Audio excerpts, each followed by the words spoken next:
Welcome. I begin with my personal acknowledgement of the traditional owners of the area we meet on tonight, the Yagara people, all elders past, present and future. I was born on the tribal nations of the Bidjara peoples and grew up on the lands of the Kamilaroi peoples. In the spirit of reconciliation, I thank them for their custodianship of these great lands and their culture that contributed to my learning and worldviews. I welcome Mrs. Benita Mabo and the extended Mabo family.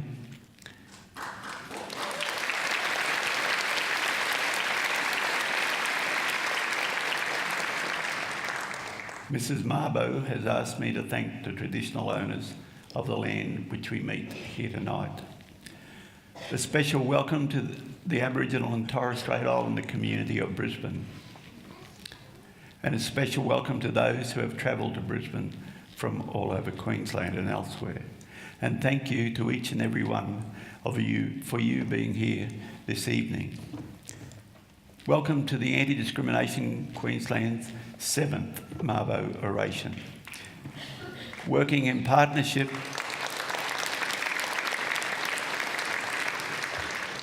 with the Mabo family and the Queensland Performing Arts Centre, and joining us in this partnership for the first time is the Department of Aboriginal and Torres Strait Islander Partnerships. I am Kevin Cox, Queensland Anti-Discrimination Commissioner. I would like to now introduce you and call Auntie Gadja Kerry Charlton from the Gubinbal persons, one of the many groups of the Yagara country, to give a welcome to country.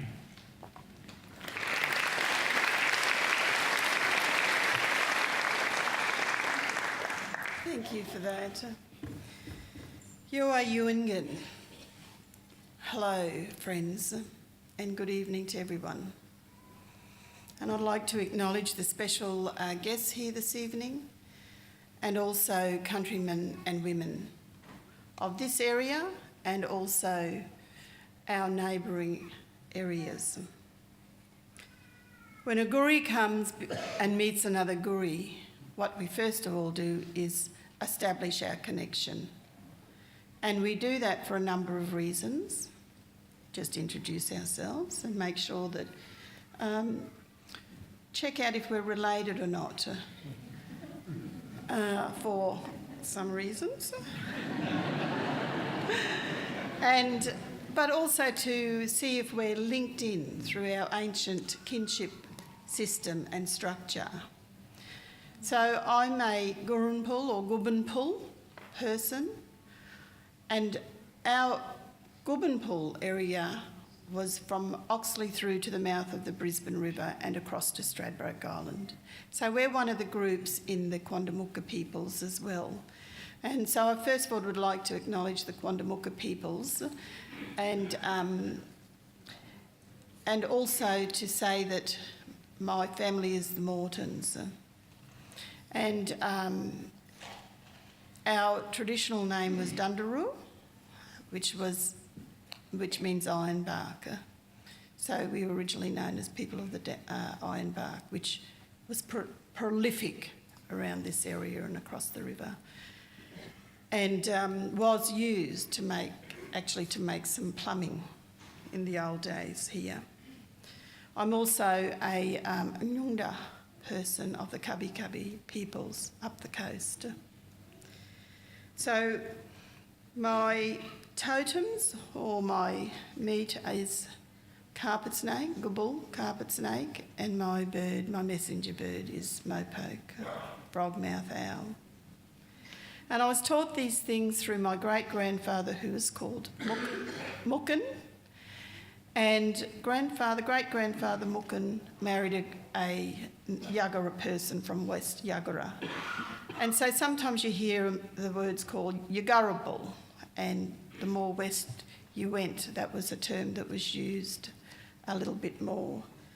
So they're my people, that's where I'm from, and I'll let you know my skin and my kinship structure. So by then we can start, if we can't establish connection there, we'll go a bit deeper. And I was just yarning with Jackie Huggins, and she's from Bidjara country, and I have Bidjara grandchildren, 2 Bidjara grandchildren and 3 great-grandchildren.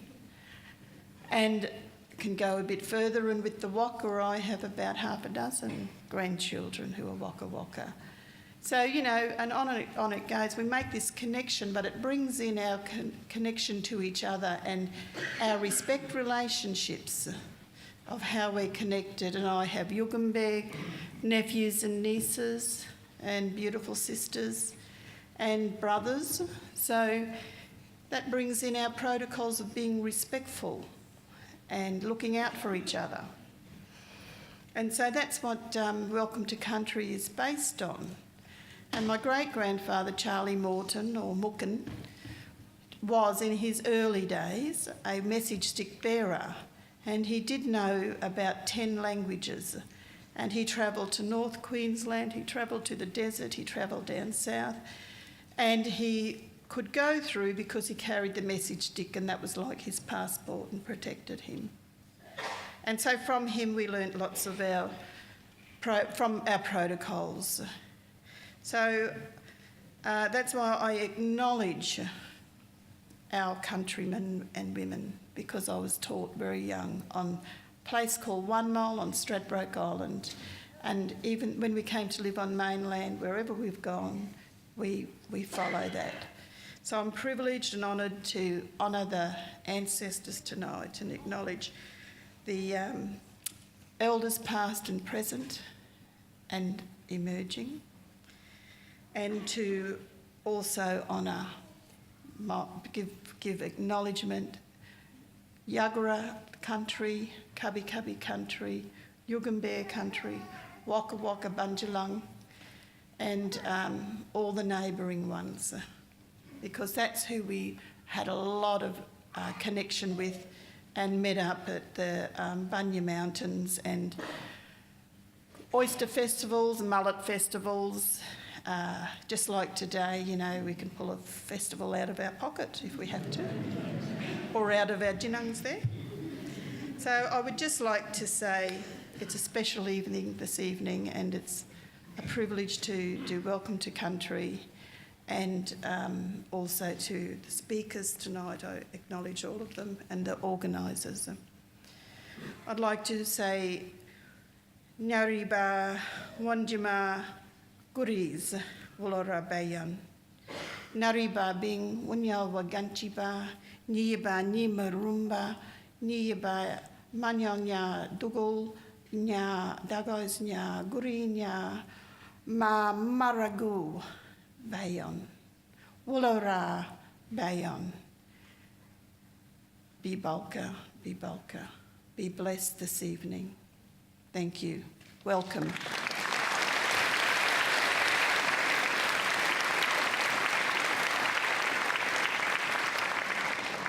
Thank you, Auntie Gaja, for your gracious welcome to country and informative one.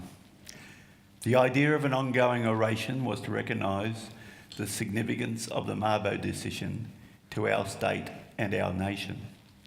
It also pays tribute to Mr. Eddie Mabo, who in 1982, along with 4 of his fellow Mer Islanders, David Passy, Silu Mapu Salih, Sam Passy and James Wright, who began their legal claim in Australia's High Court for ownership of lands on the island of Mer.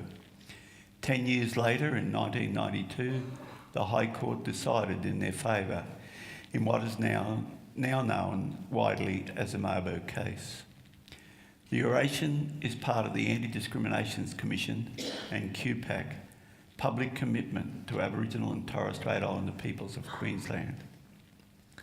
Before I talk a little bit about the oration tonight, can I introduce our Auslan signing interpreters, Marie and Mike, who's in the wings.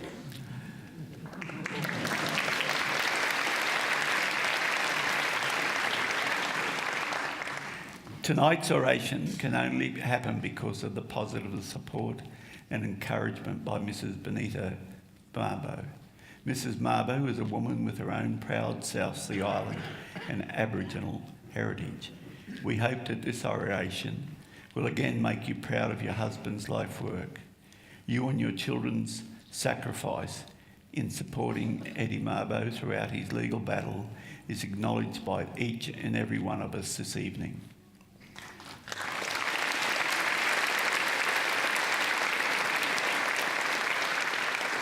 We also acknowledge the courage and sacrifice of David Passy, Sililu Mapu, Sally, Sam Passy and James Rice and their families who initiated, along with Eddie, this most significant legal case in 1982.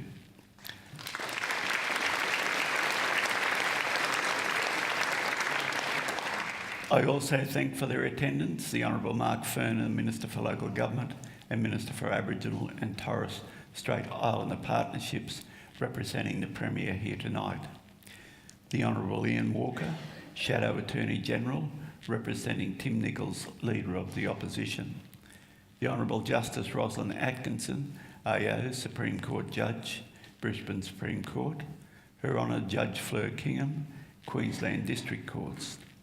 Mr Chris Freeman, AM, Chair, and John Kotsath, Chief Executive, Queensland Performing Arts Centre. Ms Claire O'Connor, Director General, Department of Aboriginal and Torres Strait Islander Partnerships. Mr Anthony Riley, CEO of Legal Aid Queensland. Miss Mary Burgess, Public Advocate Queensland. Miss Amanda Heyman, Manager, Kooral Dargan State Library of Queensland.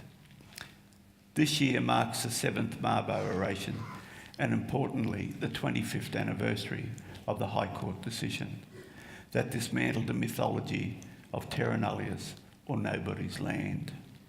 However, this year we're moving away from the traditional approach of having a single orator and responder to a panel that will be conducted in a conversational style.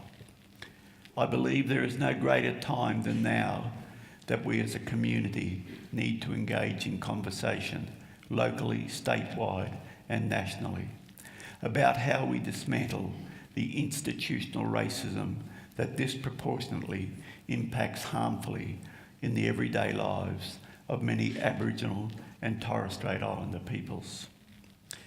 25 years since the High Court's Mabo decision, and despite the contribution of many, there remain significant challenges before we can achieve the ambition of a fair and equitable society for all. There has been much debate around constitutional recognition and reform, as well as discussion of a treaty with Aboriginal and Torres Strait Islander peoples. Tonight provides another opportunity to create a space where we can be inspired, informed and challenged to do what we can do to ensure that every Aboriginal and Torres Strait Islander people's human rights are recognised, respected, protected and fulfilled.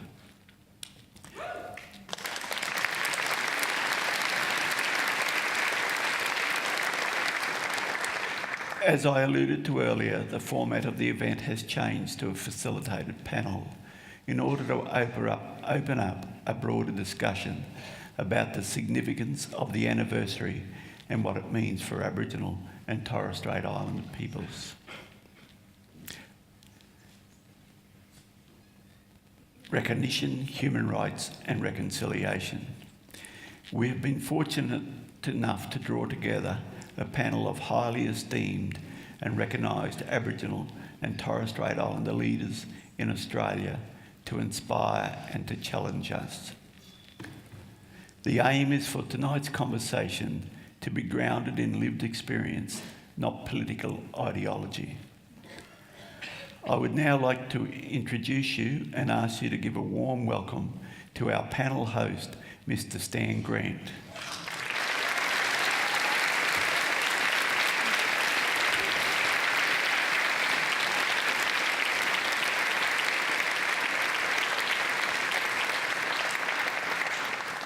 And the first of our 5 distinguished panellists, Professor Tom Kalmer, AO.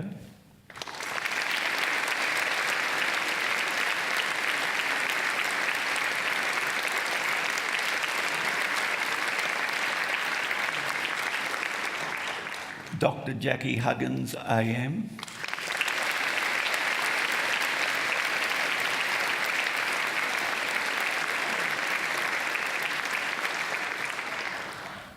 Jade Gear.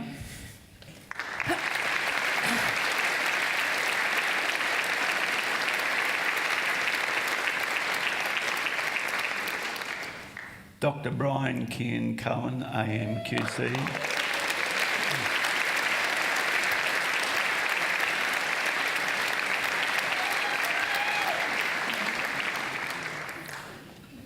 And Vonda Malone, Mayor of Torres Strait Shire Council.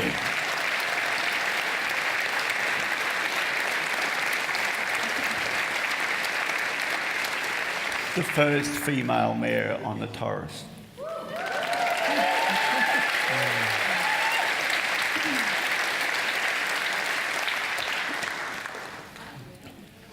I'll now hand over to Stan and the panel. Thank you.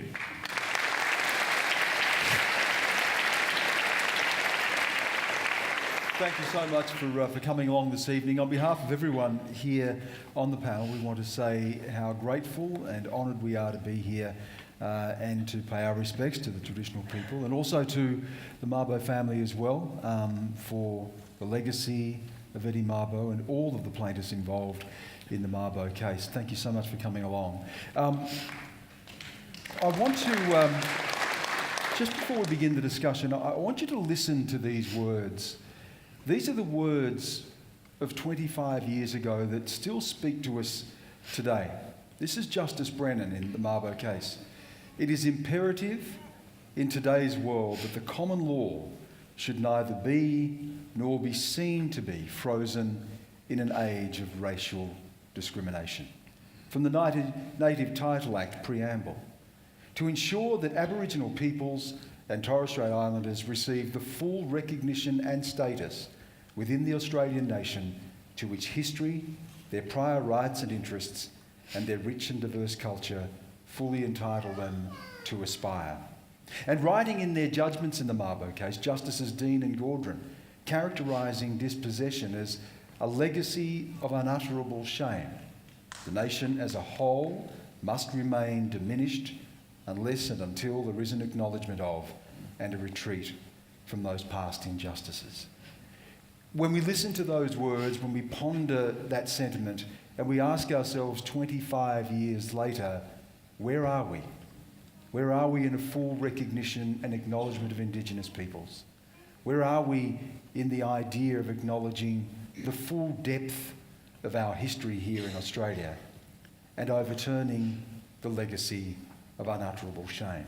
These are the things we're going to be discussing here. The panel has been introduced, so I really want to get the discussion going tonight, covering not just Mabo and the legacy, the Native Title Act, attempts to reform the Act, how it is implemented today, the challenges of the Act, and a bigger discussion as well about where we are in Australia in light of the Mabo decision and what the future of Indigenous affairs may look like in this country. And I want to start first with you, Brian.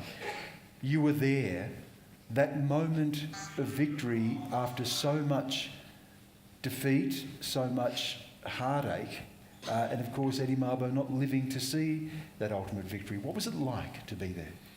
Well, it was a very memorable moment indeed. I took judgment on the 3rd of June in the High Court. The judges delivered their decision, 6-1, and we had succeeded. It was the most electrifying moment of my career. I went upstairs to the 6th floor of the High Court building where counsel have their chambers for the duration of the case, and I rang the only number I knew on Murray Island, which was to a public phone booth outside the council chamber. This, of course, Stan, was an age of no internet, no iPhones, no YouTube, etc., etc. And I, being a baby boomer and not very good at any of that anyway, so I rang the only phone number I had. A lady answered. It was in fact one of the wives of the Passy plaintiffs, and I said, do you know about the Mabo case? I'm ringing you from Canberra. Those judges have just delivered their decision and you've won your case. And she went, that's wonderful. Dropped the phone, raced off down the street and I heard this, we won, let's have a party. And they had a party on Murray Island that night. And I wasn't invited. But it was a wonderful moment. We knew from day one, the legal team that is, the potential prospects of succeeding in this case. May I take the opportunity to pay my respects and tribute to Ron Caston, a wonderful human rights lawyer who died unexpectedly after surgery in 1999. Without him, his immense standing before the High Court, his personal contributions to the costs of this case over the decade, and his complete command of advocacy. Without him, no persuasive submissions and probably failure. I couldn't have done it. He did it. Well said. There are great moments in our history when we can recall where we were. I remember at the time saying to my news editor, I was working for the ABC, I was a young journalist in the press gallery, and I said, there's a court case. Before it had even got to the stage of being of any decision, I said, there's a court case, and it could actually overthrow the whole foundation of the settlement of Australia. And he said, no, impossible. Well, of course, Brian, it wasn't impossible. Those moments that you hear something and time stands still. Tom Calma, do you recall hearing the verdict and taking that in? Yeah, but not probably as profound, because in the Territory, I was in Darwin, a lot of our attention was on the Aboriginal Land Rights Act, and that was the predominant measure for us to get land back. And so, yeah, I was aware of it, but it didn't have the impact at that time as it did to others, I guess. Well, was it, Jackie Huggins, to live in Australia with the idea that at the time of British settlement, that this land could be claimed because effectively Indigenous people were invisible? The idea of terra nullius, the emptiness of the land. What was it like to live with that as an Indigenous person? It was not right. I think as an Aboriginal person, you have deep in your heart that there has been a great injustice.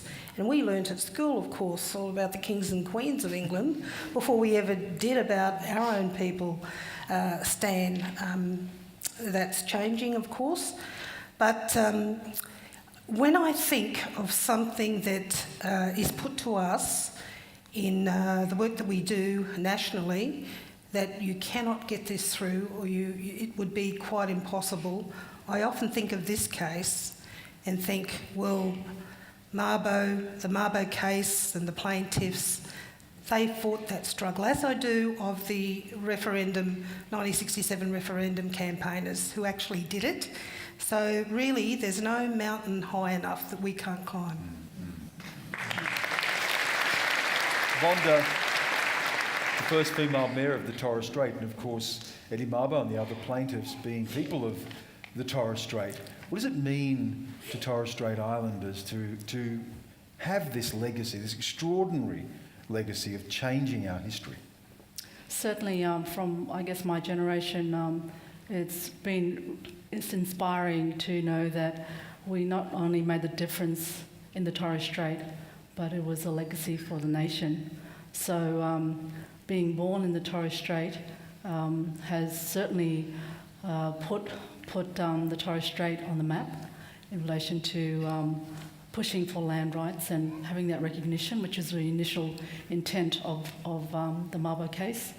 But then all the other things, the subsequent events around that. I just reflected last week, we had 80 years of the first council for the Torres Strait, and they had the first council in 1937 in the community of York Island or Mussig Island. And at that point, it reflected back on a lot of issues at the time around equity, about employment, around island adoption. There's still things that are current today, and it also talked about land and dispersion, the acknowledgement of land management and dispersion of land. And that was, I guess, the decision, the Mabo decision came 55 years after that. So we were certainly looking at that as a critical issue for our region 80 years ago from today.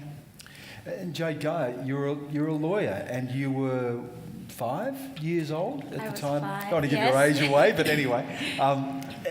For a young person growing up, was that an inspiration to you and have any impact on your decision to study law? Definitely. Yes, so I was 5. At the time, I couldn't comprehend the importance of the case, but growing up as an Aboriginal and Torres Strait Islander woman, in particular, going to law school, learning about Mabo, it's really demonstrated to me that we should not have to accept injustices, even if they are enforced by law. It demonstrated to me that Aboriginal and Torres Strait Islander people are resilient people, and that we can challenge the law and we can succeed against all odds. And so it's very, very inspiring to me, made me want to become a lawyer. Well, of course, we are here to discuss not just Mabo and the impact and the legacy of Mabo, and of course it's what we're celebrating with the Mabo Oration, but to really discuss what came next, native title, the impact of native title. I want to ask you, Brian, at the time, to many in Australia, the sky was about to fall. The nation was going to be upended. And now we have the Parliament having to deal with that. Paint the picture of trying to legislate in amidst all of that upheaval. Well, realise, firstly, that Australia is very resistant to change. We seem to be nervous about new things, e.g. same-sex marriage. Or statutes. Realise also that Australia came to this decision very late in terms of equivalent colonised British Empire countries who had inherited English common law. The Mabo decision equivalent was made by the United States Supreme Court in 1823, in New Zealand in 1847, in Canada in 1888 and 1972 and 1984, in Papua New Guinea by reason of a High Court decision in 1941, and there was a Gove land rights case in the Territory which failed before Justice Blackburn in 1972, and now we have Mabo in 1992. So Australia is way, way behind the rest of former British colonies in coming to grips with this issue. Realise also that what we are discussing is not so much the principles of the Mabo decision, but the Keating government's response. Very different proposition. The Keating government's response was in 3 packages. 1, the Native Title Act. 2, the Indigenous Land Corporation associated with its Aboriginal and Torres Strait Islanders land account, which was to purchase land on the open market for Indigenous corporations and then fund the management and assist in its development. 3rd, a thing called the Social Justice Package. This was deliberately designed in the understanding that the very restrictive and mean-spirited, I'd have to say, provisions of the Native Title Act would remove any opportunity from many Indigenous communities most affected by settlement and dispossession. And I just want to stop you on that point, because we will get to some of the reform in a minute, but when you talk about the mean-spirited restrictions, is this the onus of recognition, the onus of proof, the capacity to show continuity, uninterrupted connection to country in a country that had been colonised and people had been dispersed? Well, yes, there are two broad aspects of mean spirit that I'll mention. One is a process called the validation of extinguishment of native title. Since 1788, the Crown has granted fee simple titles, leasehold interests, mining licences, you name it, to hundreds of thousands, millions of Australians. Those titles were protected, and by force of the Native Title Act and complementary state legislation, any native title in those areas, the subject of those Crown grants, was extinguished without compensation. Appalling proposition. That's the validation regime, which was made even more oppressive by reason of, you might recall, the 1998 amendments following the Wick decision. Deputy Prime Minister Tim Fisher's, quote, bucket loads of extinguishment, close quotes. So the validation and extinguishment aspects of the Native Title Act meant that whole areas of the country were protected against any native title claims. The second very onerous aspect was the definition of native title contained in section 223. That definition requires an enormous burden of proof to be satisfied. You have to show traditional connection back to the date of colonisation. You have to show a continuity of custom and tradition manifested today, sourced in those original ancestors back in 1788. This is an impossible burden for anybody along the eastern seaboard, for example, that has been dispossessed.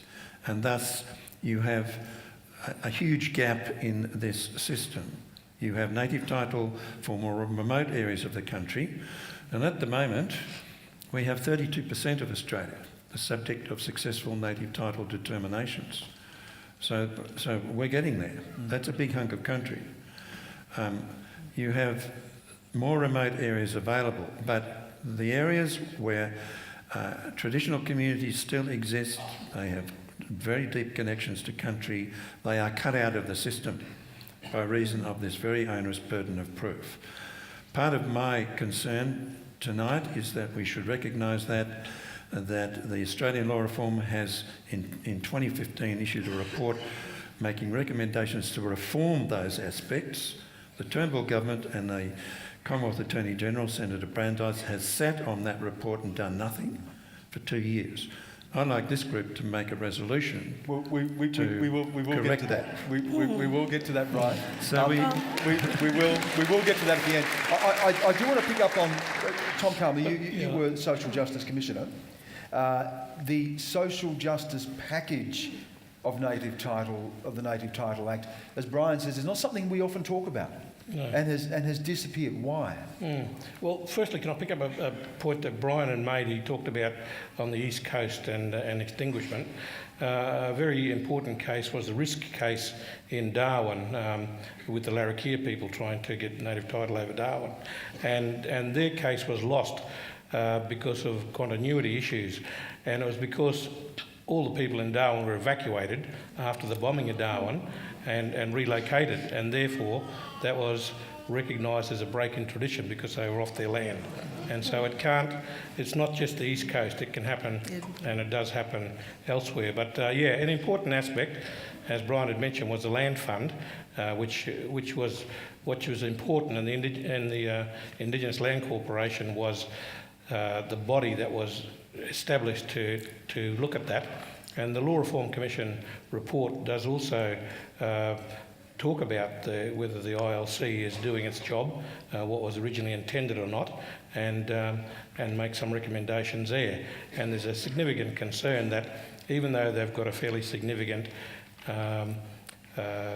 corpus of funds within the ILC, and they have purchased land, there's very little of it being dispersed back to the people who were originally intended to receive it.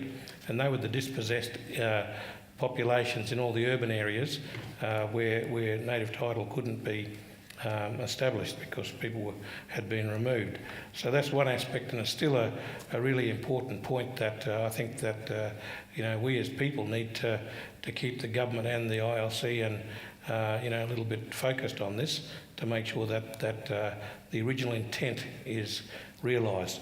The other bit that we talked about was the social justice package, which was also an important one to recognise that all the social justice issues like housing, employment, education and so forth all needed to be provided to Aboriginal Torres Strait Islander people, but unfortunately that was never pursued, and it was just dispersed, and government said, well, we're doing things now that relate to those big issues, education, employment and so forth, and so that was seen as part of governments argued that that's part of their efforts towards the social justice package. But from our side of it, the Aboriginal Torres Strait Islander perspective and those who want to argue suggest that we should have a very designated program and a very identified program to look at a whole range of issues, similar to what they had in Canada, where there's been major reparations paid, where people were forcibly put into boarding boarding schools, etc. And you know, those sort of issues need to be addressed here as part of a social justice package, but at the moment it's not there. Maybe the National Congress can push that along. Maybe the Close the Gap campaign is part of that process, but you know, we've still got to realise some very tangible responses from government in relation to that. I want to bring Jackie in on this, but just before we do, you've heard discussion, Brian raised it, and that is the Australian Law Reform Commission's report into native title and the need for reform. 2015 report called Connection to Country. It made a range of recommendations and looked at a whole lot of issues. Brian has it here with him, ever the lawyer and prepared. But it ranges across a whole lot of issues. It's the history of the Native Title Act, the Mabo case itself, but then looking at how costly it is, how time-consuming it is, the burden of proof issues, the need to be able to deal with the commercial versus non-commercial aspects of native title, and all of that we can discuss here today. But I just want to pick up, Jackie, on what Tom had talked about and pose it in a question. A lot of people will say, well, 30% of the country's been handed back to Indigenous peoples. What good has that done? Aboriginal people are still at the bottom of the ladder when it comes to all socioeconomic indicators. If we're talking about real change in people's lives, what difference has land rights or native title made? Well, we've obviously seen that land rights, native title has not been the panacea for our social ills. At present, we're in a country where we have closed the gap, which is going backwards. We've had 6 of the 7 targets being met. We are amongst the sickest and the poorest people in our country. Yet, you know, this was said to me, I think I was in my early 20s, by a fellow that I used to work with the Department of Aboriginal Affairs, and he said, you know what, Jackie, land rights is not going to cure all your ills. And I thought, no, he's wrong. You know, in those days I was up there front, you know, being a bit radical and wanting, marching in the land rights struggles. It doesn't hurt to have a radical view. No, it doesn't, it doesn't. But look, there are so many things on our agenda at the moment, on our horizon, around constitutional reform, what that might bring, the Uluru Statement, issues about treaties, and you know, would treaty be a fair enough, more equitable and decisive way of giving land back to us? You know, could it be incorporated within that structure? I'm quite sure that you know, the burden of proof that we have now. I have my mother's country, which has been denied native title, and I have my father's country, which has been given native title. So it's a kind of a... In the one family. In the one family. So I'm kind of split down the middle in terms of who I might be following. Of course, I follow both lines. But it's a very hard proposition and onus to put on Aboriginal people when... you know, there are so many hoops to jump through, to get over, and then after years and years of struggle, you find that you have just been wiped from the agenda. So, you know, they're the kinds of things that I hope the reforms that Brian has suggested will, you know, take into account and really give those people who've been severely dispossessed, who have been at the end of the brunt of native title, a really fair go to have ownership and to have recognition over our lands. Tom, you wanted to say something? Just basically to clarify for people, whilst we've got, you know, we talk about 40%, we have an interest in 40% of the Australian nation, but it doesn't mean we own 40%. It could mean that we've got rights to access land, and that's the interest.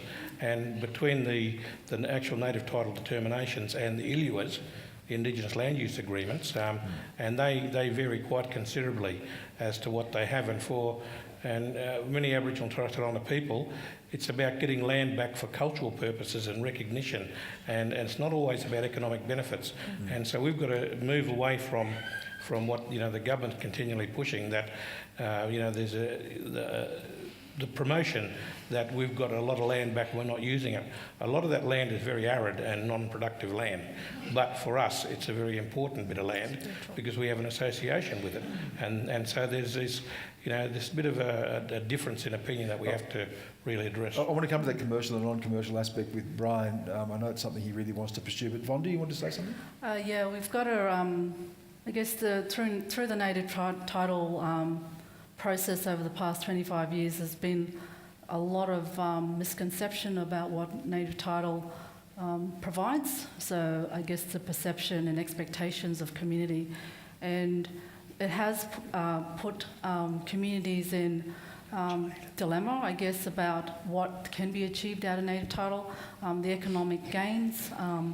I guess there's been ad hoc arrangements across the country around the negotiations under the various ILIWAs, but essentially it depends on the negotiation process. I mean, not all parts of the country can negotiate deals with mining companies, so that's only benefiting a very small portion of Indigenous people. So we've got to look back and reflect on what was the initial intent of Mabo and whether or not it fits in the context around economic participation and gain, because sometimes there's two different, I guess, opinions and expectations, and it does cause an impact on community, particularly social cohesion. Every community is different, but some communities do struggle and have challenges around that. Where I sit in local government, there's challenges around delivery of services. I'm sure that's in some parts as well, but that's the other side of native title, and whether or not that fits within the context of what we need. This is the point now that we need to reflect and look at what can be achieved going forward, particularly in the interests of Indigenous economic participation. Okay, I'll come to Brian in a sec, but Jade, I want to ask you as a young lawyer the difficulties in trying to pursue a successful native title claim. We've heard about the issues of dispersal, destruction of traditions, that continuity. I'm reminded of the phrase in the Yorta Yorta case that their claims were lost on the tides of history. Mm-hmm. Probably among the cruelest phrase I could imagine someone hearing.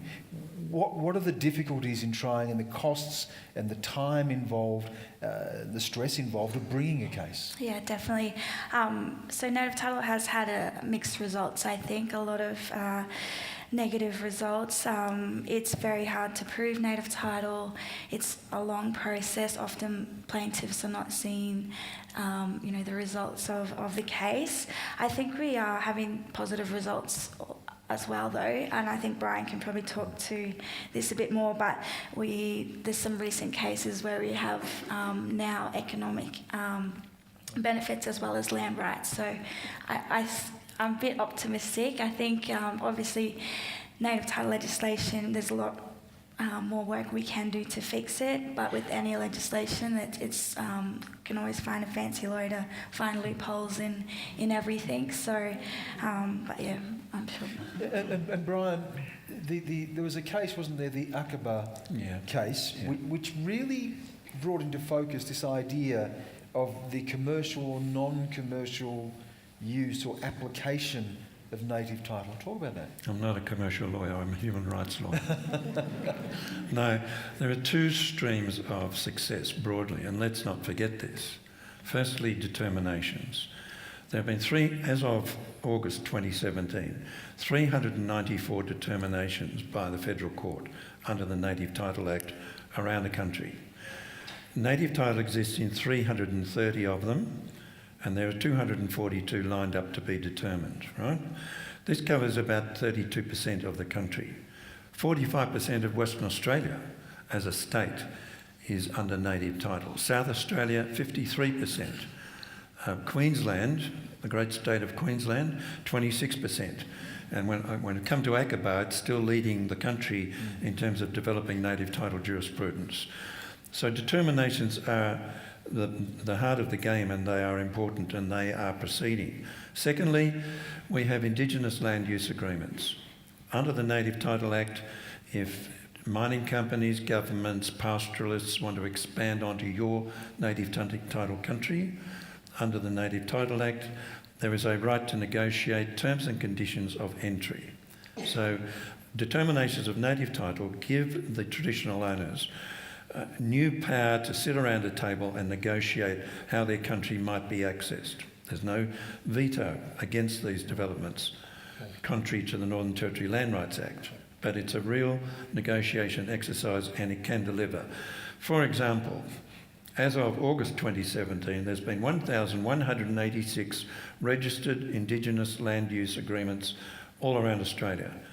That has delivered to those communities real benefits, such as dollars, support for cultural activities, support for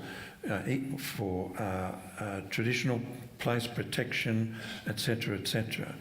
It's also a good example is a combined claim in the Noongar area around Perth.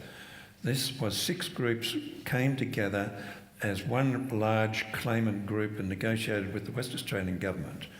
They've now passed an Act of Parliament in Western Australia concluding this deal. It delivered to 30,000 Noongar people $1.3 billion in compensation and a range of community support benefits spread across those 6 Noongar communities, signing up on 6 iluwas. So these are real benefits. Also, the native title jurisprudence in the High Court has been an up and down exercise over 25 years. Until 2002, there were a series of cases that really closed down on the utility and strength of native title rights. For example, in a case called Ward, coming out of the Kimberley, native title was atomised. It was described as a bundle of rights, not a single coherent title. Now, very recently, there's been a thing called the Torres Strait Seas claims. This was a claim by 13 Torres Strait communities to the whole of the seas between the tip of Cape York and Papua New Guinea. That succeeded in the Federal Court and again in the High Court. That claim has expanded native title rights. It says there's an underlying holistic single title, and upon that are incidents of title where particular communities have particular rights to hunt, fish, gather, protect places, conduct ceremony, exclude others, etc. So it's a new concept of native title which is much more valuable. Secondly, that claim, for the first time, the High Court decided included native title rights of a commercial nature, rights to trade, which islanders have done with Papua New Guinea for centuries. There's a whole new ballgame. Native title is not just a traditional right enjoyed by a community for personal and community purposes.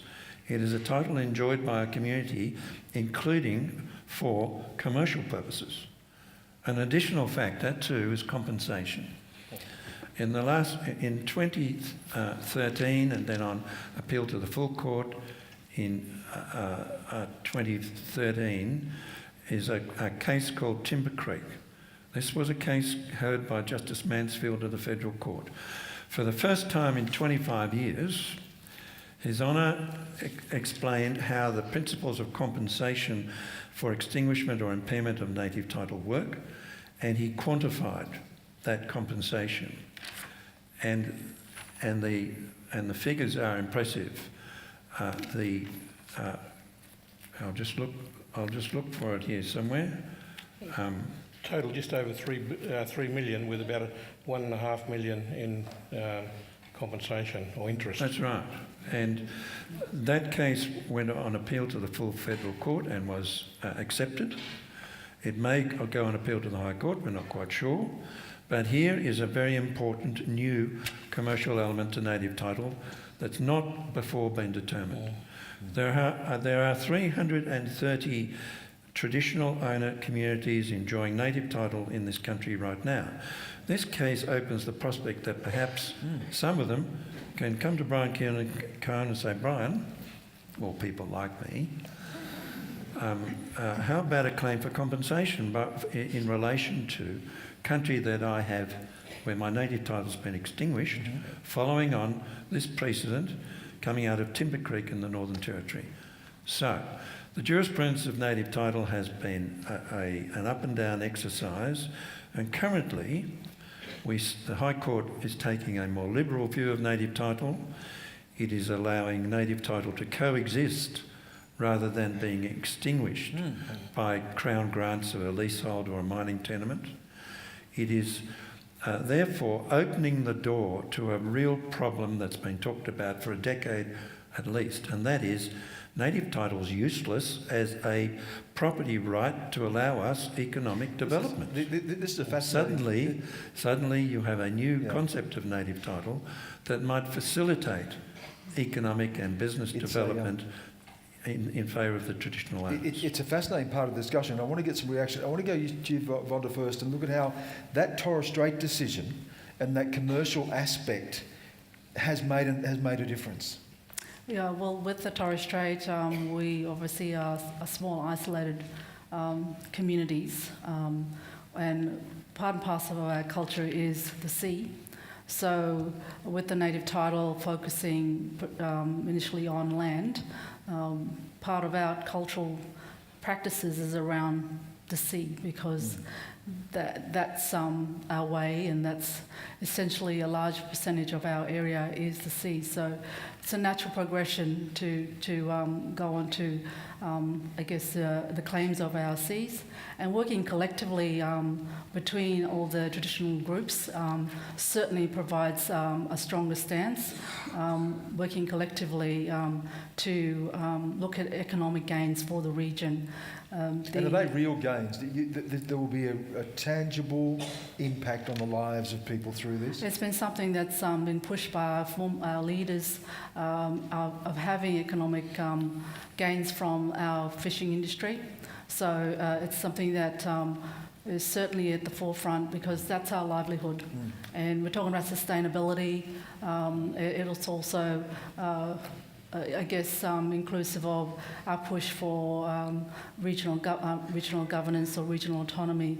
It's about our sustainability and how we can support the industry of our region, and the sea is part and parcel of that. And Tom, when we talk about, we begin with native title, which is, as Brian has said, the jurisprudence has shown a much wider interpretation from something that's gone from extinguishment to coexistence. The original idea of a communal title that was spiritual, overwhelming in nature, to now something that is commercial as well. Are there also potential pitfalls with that?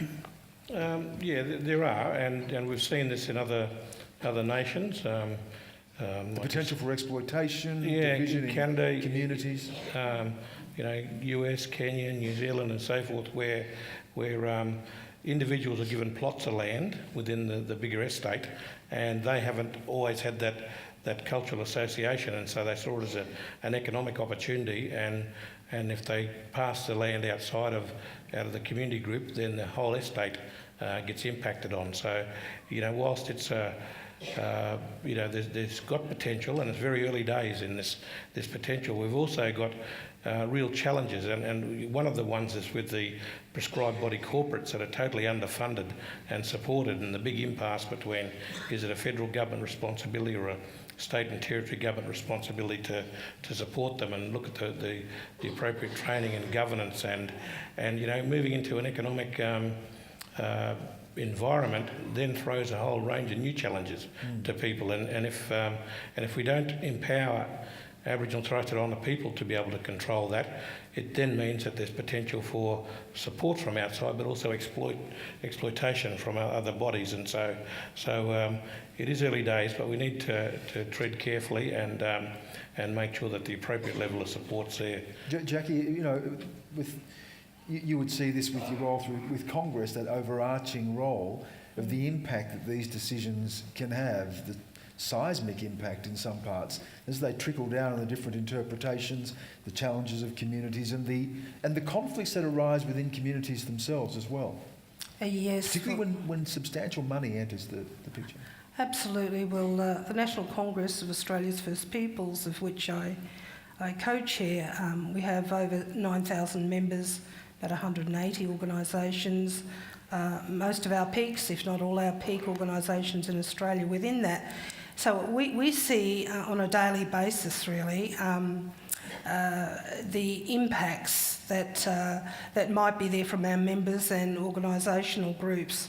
Of course, there is, we know it. There is division within our communities around native title, the legislation, where it can pit one family against another, and that's the elephant in the room, I guess. But it is true out there on the ground.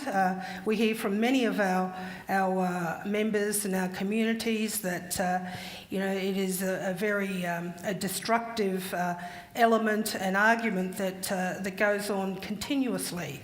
However, we can also point to, the ILUAs, the ranger programs, the economic benefits out there that has been given to our communities right across the country. So I guess we need to look to a fairer system that will enhance not only the haves but the have-nots in this whole debate. And hopefully, if we're able to look at a structure by which we can do that, I think it will create a fairer and better system. And as I say, perhaps treaties might be the answer to that. I was trying to bring you in here, Jade, to tell me if this is, in your sort of area of expertise. But we hear of the ILUAs, the Indigenous Land Use Agreements, so many of them around the country, each with their own specific, unique aspects. And then we hear of treaty, and Brian, I'll bring you in on this as well, but how much space is there between those two things? Are we in fact talking about treaties, mini treaties, with these land use agreements, treaty being essentially an agreed outcome, a dispute resolution and an agreement put in place? Yeah, well, essentially, ILUAs are mini treaties. So it's, I think Victoria kind of leading the way in the treaty talks at the moment. And South Australia. And South Australia. I think Northern Territory will soon follow that. So it'll be really interesting to see what happens there, and how we if that goes across the nation, and whether Queensland starts to think about that, I don't know. We'll have to see. I'm not a constitutional lawyer, so I do commercial law. But Brian, the ILUAs, are they little treaties in and of themselves? And is there the capacity then to use that as a benchmark, or to use those as a way of being able to broaden that conversation of treaty? Well, I think so. We have 1,186 agreements. They are formed under the regime of the Native Title Act in that particular arena. And we were always told that it's too hard. Always told it's too hard, but when you actually work through it, these emerge with a negotiated resolution. And as a lawyer in a negotiation, when both sides walk away unhappy, it's usually a good result, right? So that's rule number one at the bar. So nobody's happy with treaties as perfect solution, but they do bring the parties to the negotiation table with a much more equal level of negotiating power and rights than before 1992. And my view is that experience over 25 years under the Native Title Act segues us nicely into the current debate around treaties. A statement from the Heart at Uluru proposed 4 broad reforms. One, that the Constitution provide for a voice to Parliament, an advisory body concerning laws passed in the Parliament affecting Aboriginal and Islander people. I think that's fine. That's no different to the Law Reform Commission putting recommendations to the Parliament about amendments to the law. It happens every year 100 times. There's nothing radical about that. 2, outside of the Constitution, a declaration of recognition of First Peoples. 3, the creation of a Makarrata Commission to do 2 things. 1, supervise agreement making around the country. 2, facilitate truth-telling about the history of settlement and dispossession since 1788, 1829 for South Australia, Northern Territory and West Australia. And remember, in the Torres Strait, sovereignty was 1879, 100 years after 1788. One reason why we were happy about Mabo as a test case was this part of the world has suffered 100 years less impact of colonisation than the eastern seaboard, for example. So, treaties are agreements. Domestic treaties, i.e., if you think of sovereignty as the power to govern, the ultimate power to govern, in a federation such as Australia or the United States, we already have split sovereignty, split powers to govern within the Commonwealth on the one hand and the states and territories on the other. That's what the Constitution does. It divides legislative and executive powers between the Commonwealth and the states. Well, we now have the prospect, having had 25 years' experience of discussing Indigenous land use agreements under the native title rubric, we have the prospect of discussing domestic powers of self-government within Australia under the constitutional reform discussion. I think that's perfectly sensible and achievable. Remember, in the United States, in New Zealand, in the United States since the Constitution was enacted, there's a thing called Native American Indian reservations who enjoy domestic dependent sovereignty. That is to say, as I have done, you sit in a reservation in Navajo country, Window Rock, Arizona. I've sat there in a Navajo court hearing a Navajo judge dispense justice under Navajo law in relation to petty criminal matters, assault, traffic offences, etc. Navajo law. It's happened in America since the very early days of their constitution. In Canada, in 1982, the Canadian Constitution was significantly altered, including the introduction of Section 35. That clause in the new 1982 Canadian Constitution recognises Aboriginal and treaty rights. Full stop. Canada continues to be a prosperous and culturally diverse and successful society. Yet in Australia, we seem to be terrified of self-determination and increased powers of self-government to be delivered to Aboriginal communities around the country.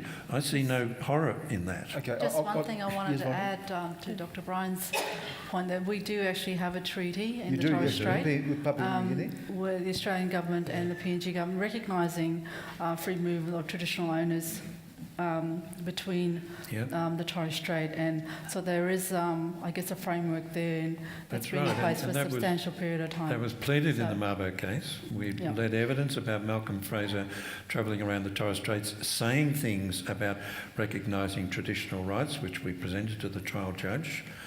The thing about the 1978 Torres Straits Treaty between Australia and PNG is that each country in that treaty recognises the traditional rights of the other country's Indigenous people to enjoy their traditional rights across the treaty area.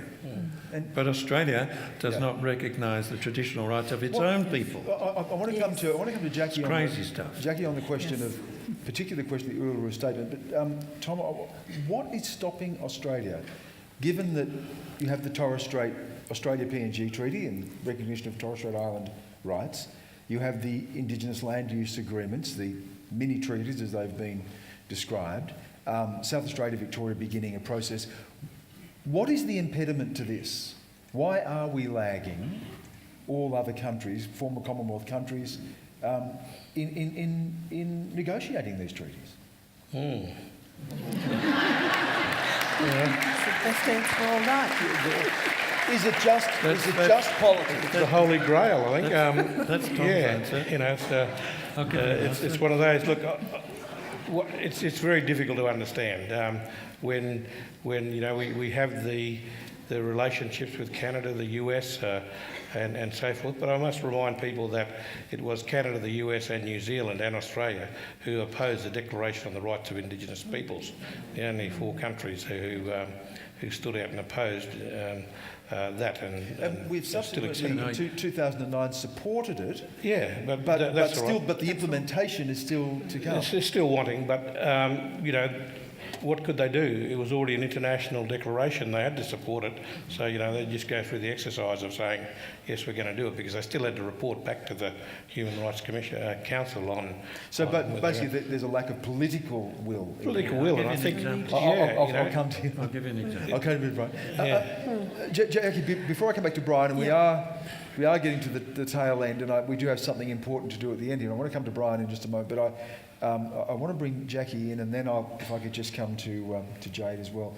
One of the elements of the Uluru Statement from the Heart, one of the recommendations has been for a Truth and Justice Commission, and that deals with the question of history, and we're having a discussion about history in Australia right now, and you know, who discovered Australia, but...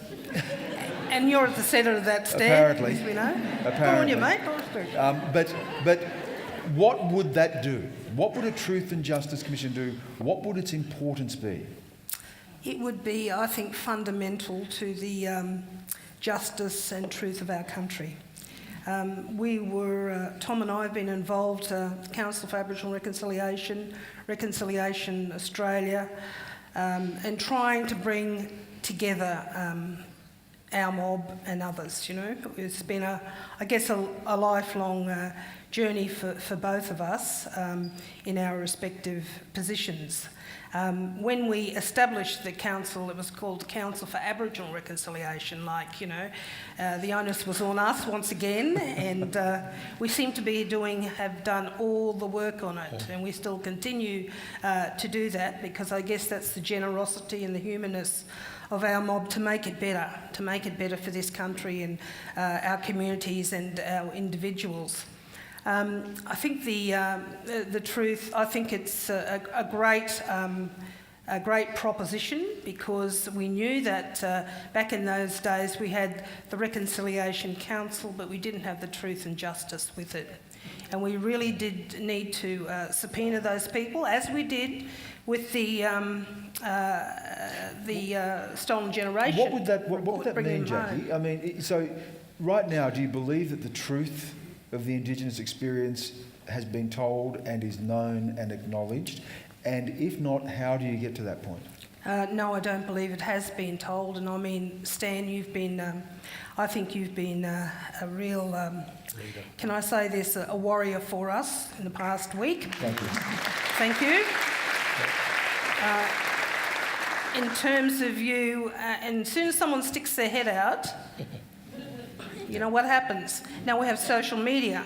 Now we have everybody that will come after you. But you're speaking our truths, the truths that we all know, the truths that we know that Captain Cook did not discover Australia. You know, BC means before Cook. So, like that one? So yes, you know, those debates need to keep, you know, we need to keep raising them, and we need to be supporting you as well, Stan, and others who raise this, because, you know, it's not an easy society out there who doesn't want to face the truth, that still has, I think, so much guilt within their whole fibre that they can't, they're immobilised to it, and they can't express it, they can't forgive, and they can't understand, and they will continue to ignore it. But it just needs to be brought up. But when a man like you, Stan, can't even say what we feel, and we have been saying as part of our truths, I think it's been absolutely despicable in our country. And that needs to be raised time and time again. And still the history, you know, I've trained historian, I've taught history around the traps, and yet they still don't get it. You know, what is it about not Indigenous Australia that does not and cannot face our truths, which are really your truths as well. You know, the massacres, the slaughter of our people, all the unpalatables of history that need to be told before we can get the truth out. And this is what the Makarrata and Truth Commission, I believe, is wanting to set up, to really listen and try to educate the broader public yet again. Can I just say, and I will come to Jade on this, can I just say as someone... Thank you. Thank you. Can I just say as someone who has been at the centre of this, that Captain Cook is my history, the First Fleet is my history, and the 60,000+ years of Indigenous occupation and culture and civilisation is your history. This is Australia's story. It's not an Aboriginal perspective. It's Australia's story. Jade, before I come to Brian has something very important to say, but the question of truth and justice, as a young Indigenous person looking to the future of this country, what does it mean to you? I think... Well, a lot. So I think it's because of, you know, leaders like everybody here on this panel, leaders like Eddie Mabo. I was in Canberra a couple of weeks ago watching my good friends get the Charlie Perkins and Roberta Sykes Scholars this year. So they're off to Oxford and Cambridge and, you know, London Business School. It's truly amazing. So it's because of our leaders and my ancestors and our ancestors that we have these opportunities. And I think my generation, I think we'll become the decision makers, and that's where, you know, Aboriginal and Torres Strait Islander people can really have a voice, and that's listened to. So yeah, we'll see. Yeah. Thanks, Jane. Brian, now before we put Brian's proposition, in fact the proposition of the panel this evening, Brian does the question here, Brian, treaty, and I suppose more pointedly in this case, the report of the Australian Law Reform Commission and its recommendations, which has sat there now since 2015. Okay. Why has there not been action on that? Hang on, can I just come to your initial question? Why is there no action, period, in regard to treaty talk or the Law Reform Commission's recommendations? I think it's just simple lack of political will. I remember in 1981, 1982, there was a huge debate in Australia about the question of Aboriginal land rights and extending this regime then in place. And one of the real triggers for the commencement of the Mabo case in the first place in 1981 was a conference at James Cook University organised by the students of James Cook discussing land rights. And the solution, the explanation arrived at then, which I firmly believe in under my cynical political hat, that the whole question of land rights was a political hot potato that the politicians would not touch. There were no votes in it. Whatever the outcome, some significant portions of the electorate would continue to be unhappy. It was technical and difficult and raised a whole host of associated, potentially embarrassing issues. My reading of the political scene today, that we are suffering the same malaise. It is a hot political potato, treaty talk, reforming the Native Title Act, recognising rights of self-government and enhancing the economic and political development of the Indigenous people is a political topic that our leadership is failing to grasp. And just as in 1982, the Indigenous people pursued their own solution, triggering instructions to run a test case concerning the recognition of traditional rights to country, so too now, maybe the Aboriginal people should run their own Truth Commission, funded through the internet on collective funding, whatever it's called. And crowdsourcing, Brian. Get with it. Yeah, collective funding. Appoint Stan Grant and Tom Calmer and Jackie, etc., as commissioners, and hold your own Truth and Reconciliation inquiry. They did it in South Africa under Desmond Tutu, you remember, with the fall of apartheid, and that was seen as a cleansing process. And it's a cathartic exercise. It's seen as completing history, not rewriting it. That's very important. Our former great Prime Minister, Tony Abbott, talked... I'm politically neutral. Talked about completing the Constitution in terms of constitutional reform and recognition of Indigenous Australians. We need to complete our history going back 65,000 years. I'm perfectly happy with that. Now, can I go to the recommendations? Yes. The Australian Law Reform Commission has issued this report after a lot of hard work, consultation and expert input and has provided that report dated April 2016 to the Federal Parliament in April 2015, was tabled in the Federal Parliament in June 2015. It makes important recommendations concerning reforming the Act, especially the definition of native title and the way in which traditional owner groups prove their connection to country. Essentially, it removes all this historical requirement that you connect yourself way back to 1788 or 1829 or 1879, and that the customs and traditions you will be required to prove under these reforms are those operating today, wherever they might have been received, so long as they are traditional, so long as they connect you to country. And I think it's very sensible and very well worthwhile, and will enable many more groups to claim, hopefully successfully, still under strenuous conditions as applies in the Federal Court.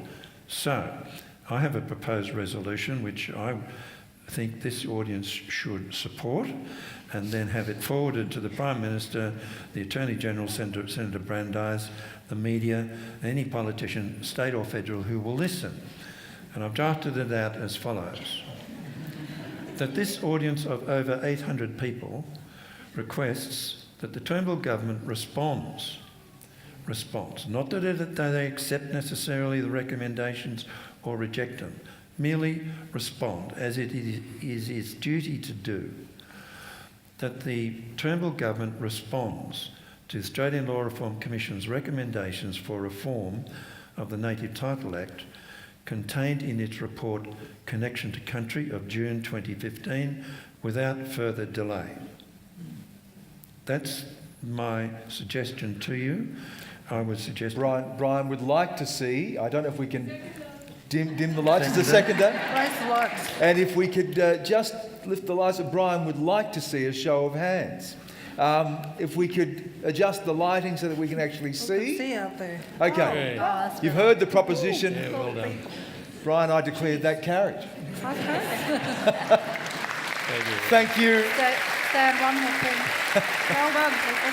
Thank you so much. I hope you've enjoyed the discussion. I appreciate you coming along this evening, showing your support, being engaged in this process. Thank you to everyone on the panel. Thank you as well to the Mabo family, the family of all the plaintiffs in this case, the traditional people of this area, Indigenous people everywhere, for allowing us to be here and have this discussion. Thank you so much.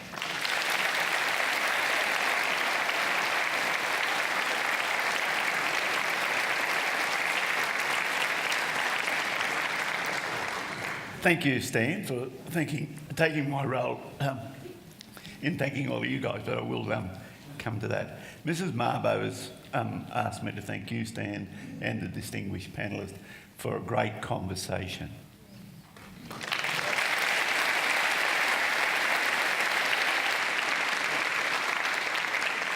One that I promised you would be exciting, inspirational, and a call to arms.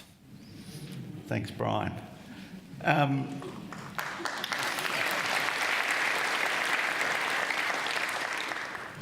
And of course, anybody here who's a crowdfunder, just come and see the panel after. Firstly, I want to thank some of my colleagues and partners who have made tonight possible. Again, this event would not have happened without the support of QPAC through John Kotsas and the Department of Torres Strait Island partnerships through Claire O'Connor, QPAC is situated on Queensland Point, the land of the water rat. This is why John, Claire and I share great joy that such an important event as tonight is being held here again at the Playhouse on traditional lands. Also from QPAC, I'd like to thank Alex Rosinski, Brendan Ross, Michaela Tam, Belinda Edhouse, and David Somerville, as well as the stage crew, who have made it the professional event that is QPAC. And from DATSIP, Sian Breen and her team, thank you for your support. As well as some of the ADCQ staff, in particular, Macaulay Jeffries, Liz Bond, and Leah Yetica Paulson for making tonight happen. Please join me once again in thanking all those involved at the Commission, QPAC and DATSIP for their support and commitment to the Mabo Oration.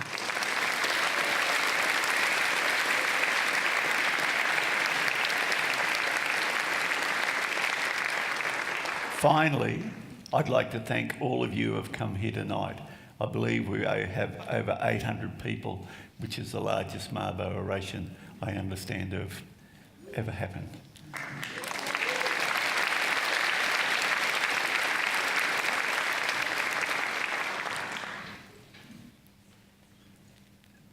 By being here, you offer your support for human rights, for a fair and inclusive Queensland, for all Queenslanders and Australian. Now, for a little bit of entertainment, I would like to welcome to the stage Sue Ray to close the 7th Mabo Oration for us tonight. Thank you.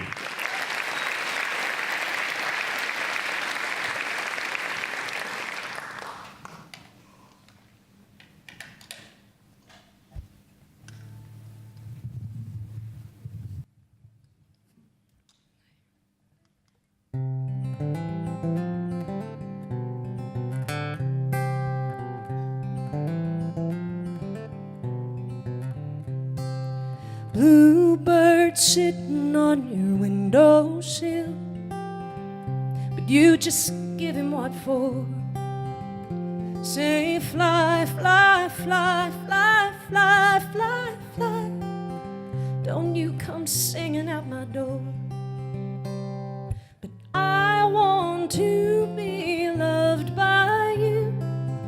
I want to be loved.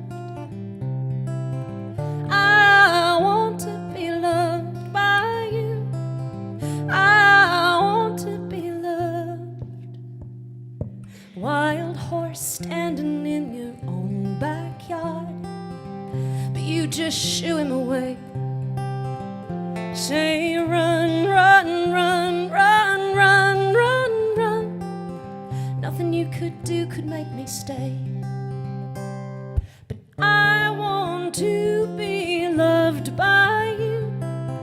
I want to be loved. I want to be loved by you. I want to be loved by you.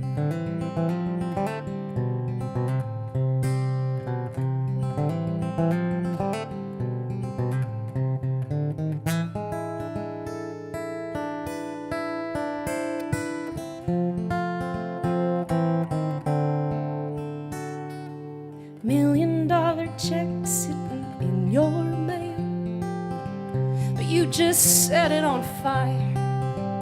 Say burn, burn, burn, burn, burn, burn, burn. It isn't you that I desire. No, it isn't you that I desire. But I want to be loved by you. I want to be loved.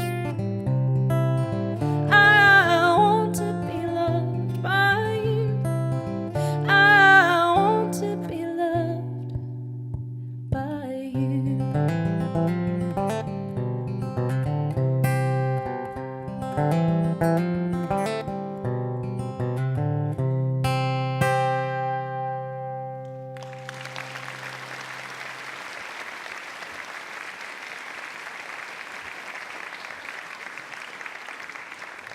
Thank you. And I just want to say what an honour it is to be here tonight, an honour and a privilege. Thank you. This is a little song, thank you, about overcoming adversity.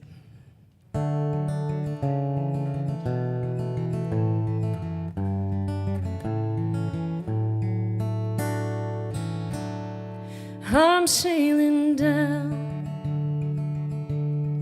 a one-way river,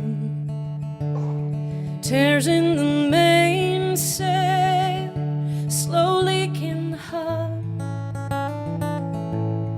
Even the stars don't know my direction, and the tide keeps moving me on out past the headlands and over the breakers. One busted rudder, cracks in the mast. I've lost a sun to the horizon, can't hold it steady, but I'm holding fast. With the waters wide, I'll reach the other side. Lighthouse is burning bright, leading me on, and my heart is strong enough, and my compass true. I'll bide my time, see this journey through.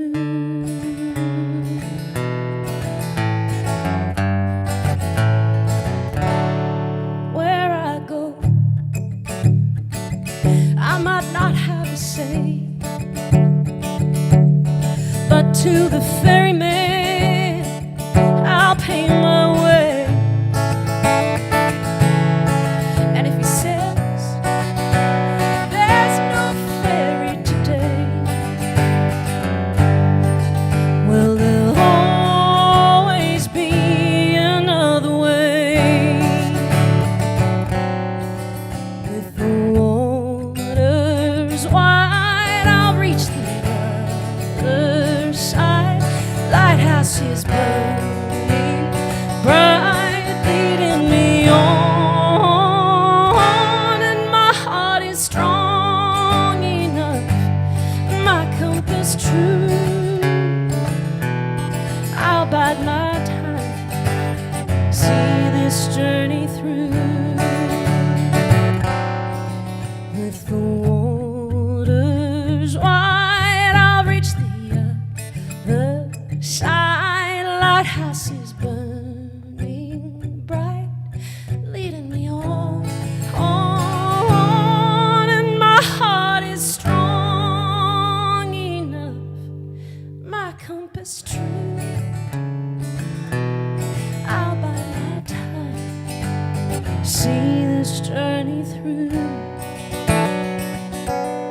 I'll bide my time, see this journey through.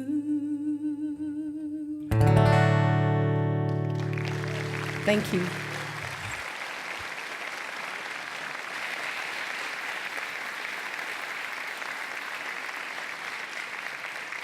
Thank you, Sue Ray. What a voice. No wonder she's off to New York. Thank you all. I hope you enjoy the rest of your evening. Till next time, be safe, be brave, be daring, go forth and change the world. Thank you. Good night.